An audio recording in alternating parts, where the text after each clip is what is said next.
राष्ट्र सर्वप्रथम, राष्ट्र सर्वप्रथम, राष्ट्र सर्वप्रथम, राष्ट्र सर्वप्रथम। चतुर्थ अखिल भारतीय राजभाषा सम्मेलन पर प्रेस वार्ता का आयोजन किया गया। इस दौरान राजभाषा विभाग की सचिव अंशुली आर्य ने मीडिया को बताया कि 14 सितंबर हर वर्ष हिंदी दिवस के रूप में मनाया जाता है और इस वर्ष का 14 सितंबर बेहद खास है क्योंकि हिंदी को राष्ट्रभाषा बने कल 75 साल पूरे हो रहे हैं और राजभाषा विभाग इस उपलक्ष्य में एक हीरक जयंती समारोह का आयोजन और चौथा अखिल भारतीय राजभाषा सम्मेलन आयोजित कर रहा है।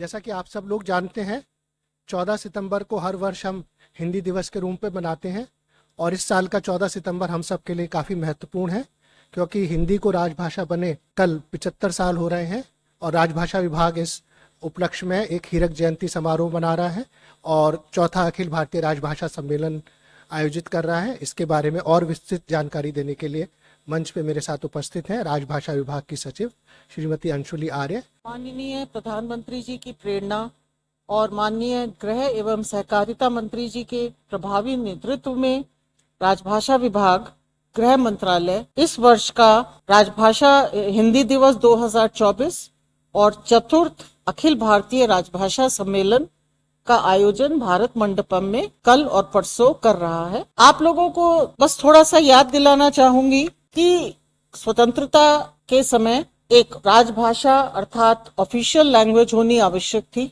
जिस भाषा में सरकार के सारे कार्य हों। तो हमारी संविधान सभा ने पूर्ण बहुमत से हिंदी को राजभाषा के रूप में अंगीकार किया, स्वीकार किया। संविधान का अनुच्छेद 343 में कहा गया है कि संघ की राजभाषा हिंदी और लिपि देवनागरी होगी। संघ के शासकीय प्रयोगों के लिए होने वाले अंकों का रूप भारतीय अंकों का अंतर्राष्ट्रीय रूप होगा।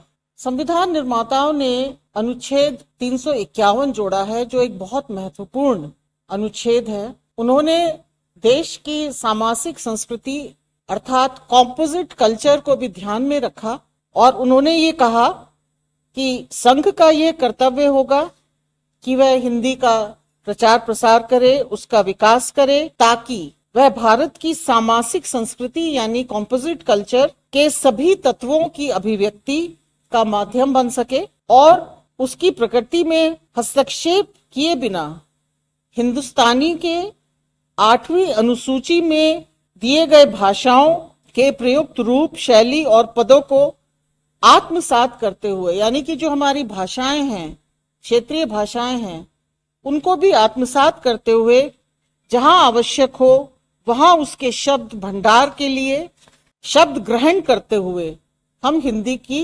समृद्धि सुनिश्चित करें। अर्थात हमारे जो संविधान निर्माता थे बाबा साहब अम्बेडकर जी की अध्यक्षता में, उनको ये पूरा एहसास था कि हमारा देश एक कॉम्पोजिट कल्चर का देश है। तो यहाँ पे हमें एक कॉम्पोजिट कल्चर को समृद्ध करने के लिए क्या क्या करना होगा उस पर ध्यान देना है। इसके बाद राजभाषा अधिनियम 1963 आया, राजभाषा नियम 1976 आए। राजभाषा विभाग गृह मंत्रालय के अधीन वर्ष 1975 में बना और इस विभाग का दायित्व है सरकारी कामकाज में हिंदी के प्रगामी प्रयोग को बढ़ावा देना। हमारी 75 सालों की यात्रा बहुत लंबी रही है, परंतु पिछले 10 वर्षों में हम लोगों ने एक आमूलचूल परिवर्तन देखा है।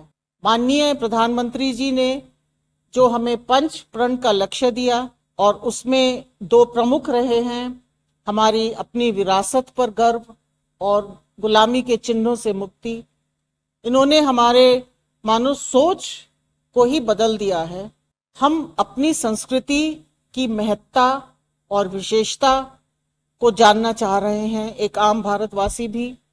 और संस्कृति जहां है वहां भाषाई महत्ता अपने आप आ जाती है। संस्कृति और भाषा आपस में सीधे सीधे जुड़े हुए हैं। इसीलिए आदरणीय प्रधानमंत्री जी के नेतृत्व में और हमारे माननीय गृह मंत्री जी के मार्गदर्शन में ये प्रयास हो रहा है कि हिंदी और हमारी सभी क्षेत्रीय भाषाओं की समृद्धि सुनिश्चित की जाए। माननीय गृह मंत्री जी ने अभी कहा था कि हिंदी और सभी भाषाएं आपस में सखियां हैं, इनमें कोई स्पर्धा भी नहीं है। तो आज हम इस वातावरण में आगे चल रहे हैं। कल का जो हमारा समारोह है ईश्वर की कृपा से बहुत भव्य होगा, भारत मंडपम में है, जो खुद में एक ऐतिहासिकता और मॉडर्न भारत की प्रगति का प्रतीक है। आप लोग अवश्य आए। राष्ट्र सर्वप्रथम